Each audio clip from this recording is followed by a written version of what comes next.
I'm going to grant you the assumption that everything in the Bible is true. Well, if everything in the Bible is true, the Bible records the resurrection of Christ. Ma'am, if you die and rise from the dead, I promise to listen very closely to everything you have to say. How do you assess religious claims? Is there a way to do that? Now, every so often, it's a great idea to see how a normal, or at least a kind of normal, impromptu faith conversation goes, as opposed to like a formal debate. And Cliff Knechtle is a good demo for this, as we're about to watch him engage with a religion major on a college campus who apparently considered herself a Christian at some point, but let it go for reasons that she'll get into. Now, he does an admirable job of assessing religious claims, and I think we can learn a few things from this, whatever side of the faith divide that you count yourself. Now, I want to ask a couple of important questions for all of you as we get towards the end, and here at One Life Network, we have some new things on the horizon that I think you'll enjoy, so stay tuned. You'll want to participate in that. Here we go. Well, I can believe that Jesus was an existing human being. Right? I don't believe that he is a god, Okay, why? because I don't believe that what he might or might not have done was supernatural. But if he rose from the dead, wouldn't you call that supernatural? I don't believe he rose from the dead. Okay, why? Now, just quick note, that's always a good question to ask. You always have to do all the talking if you're talking to somebody in faith issues. You can just ask why and get them to talk more. You're a religious studies major, so what do you believe about Jesus? I believe he was a historical figure, Why? because I'm going to grant you the assumption that everything in the Bible is true. Well, if everything in the Bible is true, the Bible records the resurrection of Christ. Okay, then even then, if I believe that, then I can believe in other miracles, but I still don't believe that that is like the one true religion, because it's about as convincing as other religions. Okay, what's so convincing about Islam? It's not the same way Christianity is not. Well, if Jesus rose from the dead, the evidence is he's reliable. Ma'am, if you die and rise from the dead, I promise to listen very closely to everything you have to say. Because Well, that's a very, very good point, too. We got to keep in mind, if he did, that was one of the things that the Bible does say, is that the resurrection from the dead, says a lot of things, but one of the things it says is you should listen to this person for obvious reasons. evidence is you're reliable. So if Jesus Christ really historically rose from the dead, the evidence is he's reliable. You can trust it. Then wouldn't winged horses have flown down in Islam? No. There's no record in the Gospels of winged horses. The historical record is that Jesus rose from the dead. Okay, then why would you not give that same assumption to other religions? Well, you better believe I better be open. I better read the Quran. I better read the Bhagavad Gita. And then I better first ascertain, are they making an historical claim? Obviously, the Vedas and Upanishads are not. They're obviously communicating truth through mythology, which is fine, but they're not making an historical claim. Obviously, the Quran is making an historical claim. Muhammad really lived. And I think the evidence is that's correct. Muhammad was a real historical person. Now I got to read about how did Muhammad live his life? How did he treat people? What did he teach? And then I got to figure out, does the evidence point to Muhammad being reliable or does it not?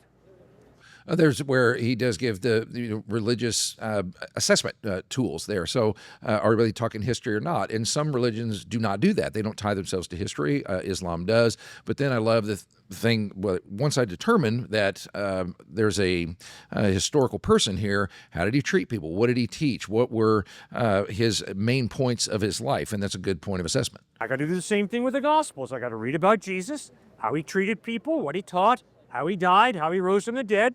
And I got to decide, does the evidence point to Jesus being reliable or does it not? So what do you think? So you only believe in it through the process of elimination, like a multiple choice test? You've eliminated Islam, you've eliminated Hinduism, you've eliminated Cow Taoism. No, I look for the evidence that supports Muhammad, Siddhartha, Gautama Buddha, the avatars of Hinduism, Shirley MacLaine, Joseph Smith, Jesus Christ. And the evidence is that Christ lived the type of life that in my best moments I would wish I could live, but I haven't. The evidence That was a good line, by the way. is he taught amazing ethical teachings, incredible. The evidence is he died loving and forgiving his enemies from a cross where he was crucified. And the evidence is that 3 days after he died, he rose from the dead. That's why I trust him.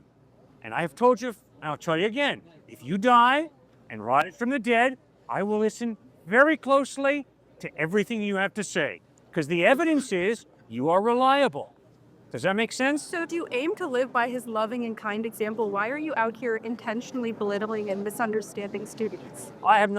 Okay, real quickly, that is an example of what they call formally an ad hominem argument. Like that had nothing to do with what they were talking about. She just kind of went after him as a person. Hey, you're belittling people and all this kind of thing. That can happen in real life. People will just jump from the topic. Not belittled anybody. I have had strong disagreements with people.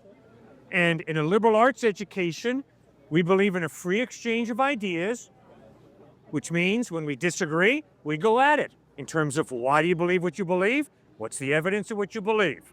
Now, if this man tells me he's an atheist, I respect him, I love him, but I'm going to ask him hard questions, the same way I hope he's going to ask me hard questions. I'm going to ask him, why are you an atheist? What's the evidence? And if I see the evidence is lacking for his atheism, I'm going to point that out. The same way I hope that he's going to ask me, well, Cliff, why do you believe in Jesus? What's your evidence? And if my evidence is lacking, I hope he's going to point that out to me. He's going to say, Cliff, that's irrational that you believe that Jesus rose from the dead. It's irrational. And I'm going to say, okay, fine. Why do you say it's irrational? And if he says, because there's no historical evidence, I'm going to say, I'm sorry. Here is the historical evidence that Jesus did rise from the dead. So I'm not belittling him because we disagree. No, I tolerate him, I respect him, and we disagree. Okay, so outside of the Bible, what is the historical evidence that Jesus Christ was dead? And she got back in the argument, and, it's a great, great question. Thousands of Jewish people who were monotheistic Jews, who all of a sudden changed. And instead of worshiping on Sabbath, Saturday, they started worshiping on the first day of the week, Sunday, which is a radical departure of their Judaism, which taught Sabbath. And the reason they worshiped on the first day of the week, these thousands of Jews in the first century, is because Jesus rose on the first day of the week. So I understand they're relying on their faith, but where is the evidence that Jesus physically rose from the dead? People saw him. Jewish people saw him risen from the dead, and because they saw him risen from the dead, they put their faith in him, and they moved from Sabbath worship to worshiping on the first day of the week. And that is outside of the New Testament, that record of Jewish people worshiping on the first day of the week in celebration of the resurrection of Jesus Christ. I understand that proves that people were Christian. I understand that. But that doesn't validate the basis of Christianity that you're using as evidence. Yes, it does. No, it doesn't. They changed said their habit. they saw Jesus Christ risen from the dead. I agree that you are saying that. They said that, not me. They claim to have seen Jesus Christ risen from the dead, and they started worshiping on Sunday because of that, in celebration of what they saw, the dead Christ risen from the dead. Yes, And this is a that's great- a claim, which means there's a This is a very, very important point because we talk about evidence in the comments. I'll hear people say things like there is no evidence for the resurrection. He's giving one, but she's not counting as evidence. And I'm very passionate about this because I decided to look up what is evidence actually defined as. Evidence is a reasoned support that increases the rational credibility of a proposition or belief. Just because you don't think it's good evidence, that's a different subject. But the evidence that he's giving, and this is just one, is it's historically verifiable. Not only that Jews started worshiping on Sunday, which was a very, very, very, for their culture, a very radical departure.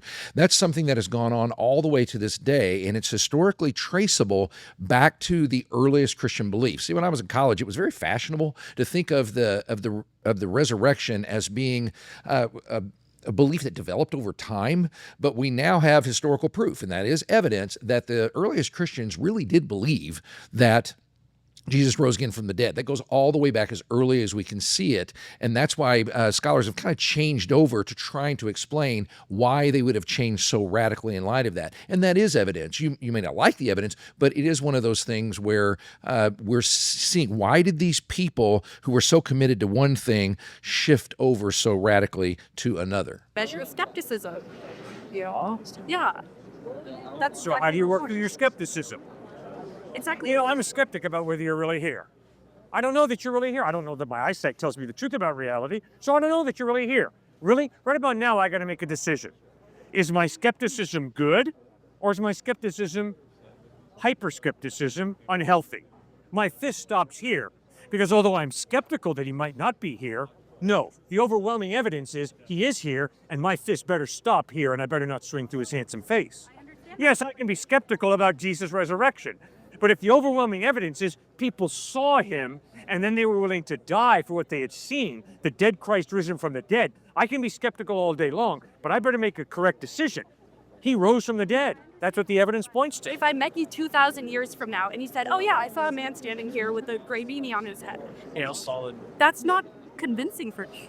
Okay, what does it take to convince you? That's the question I want to ask everybody here, and I would like to invite you to put some things in the comments, because we do have a thing that we're going to be doing where we're going to bring in the people that are part of our network. We say we're One Life Network, and a lot of times it's just me, but it does represent other personalities, and we have started a show where we're going to respond to and react to things, and you're going to hear different voices, pastoral voices, apologetic voices, scholar voices, as we discuss these things. So what I'd invite you to do is answer that question. First of all, if you happen to not believe this stuff, what do you think would convince you? I mean, in a serious way, what do you think would kind of tip the scale? Is it experience? She goes on to talk about the experience of love and how she didn't feel like she had that when she called herself a Christian, which is kind of sad. But is it that? Is it more scientific? Is it something like that? She also said, I'd like to see a photograph of Jesus rising in from the dead. So what would convince you? If you do believe, I'd love to hear what tipped the scales for you. Was it experience? Was it some evidence that someone provided? Was it reading the Bible? What kind of things actually impacted your faith and raised your confidence that these things actually happen? Because we'd love to have subject matter to respond to and react to and converse with everybody. And if you want to hear that conversation, the first of those, you can check it out right here. Thank you for joining us, and we'll see you next time.